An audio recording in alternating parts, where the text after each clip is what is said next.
Après le refus de la fusion Alstom-Siemens par la Commission européenne, nous avons vu une proposition de fusion émise par le groupe Fiat Chrysler et adressée à Renault. Vite proposée, mais aussi vite retirée. Sans fusion, et encore plus en froid avec son partenaire Nissan, Renault n'est-il pas aujourd'hui dans une situation plus fragile qu'avant? Est-ce que ce projet de fusion entre Renault et Fiat était une opportunité industrielle pour Renault? Oui. Est-ce que toutes les conditions étaient réunies pour garantir le succès de cette opération? Non. J'avais fixé depuis le premier jour 4 conditions au succès de cette opération. Qu'elle se fasse dans le cadre de l'alliance entre Renault et Nissan, que l'emploi industriel soit protégé, que la gouvernance soit garantie et que la future entité participe au projet de batterie électrique que nous avons lancé avec l'Allemagne. Certaines de ces garanties étaient remplies, l'une ne l'était pas. C'est le respect de l'alliance entre Renault et Nissan. Nissan n'était pas prêt à voter au conseil d'administration de Renault en faveur de cette fusion. Nous avons demandé quelques jours supplémentaires pour discuter avec la partie japonaise et lancer ce projet de fusion dans les meilleures conditions possibles. Fiat a fait un choix différent en retirant son offre. Ensuite, il faut consolider l'alliance entre Renault et Nissan. La direction va s'y employer et moi-même, qui pars pour Tokyo dans quelques instants, je vais m'y employer avec mon homologue japonais.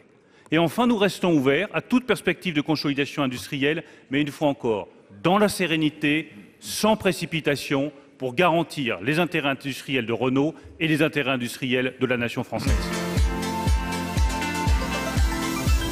Le 1er juin, les prix de l'électricité ont augmenté de près de 6%. Cette augmentation considérable devrait encore être amplifiée en août prochain. Vous avez annoncé que la formule de fixation du prix de l'électricité serait revue à l'occasion de l'examen du projet de loi sur l'énergie qui doit intervenir dans les semaines qui viennent. Mais derrière la révision d'une formule technique, il y a d'abord une volonté politique.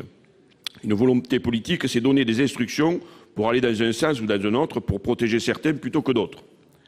Plusieurs associations de consommateurs ont mis en évidence que cette hausse est 2 fois supérieure à l'augmentation des coûts d'EDF, qui s'élève à 3%, le surplus de hausse servant à favoriser la bonne santé des concurrents d'EDF.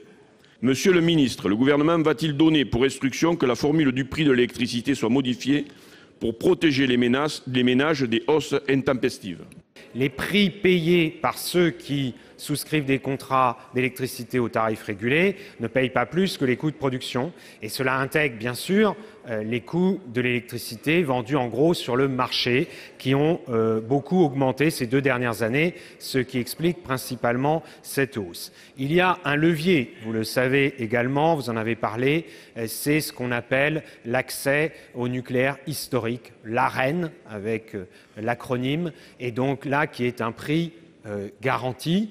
Même si EDF aujourd'hui demande qu'il soit revalorisé à la hausse, il est de 42 € le mégawattheure, eh bien c'est cet accès qui permet de maîtriser et de ne pas avoir totalement, de ne pas suivre totalement les variations du marché.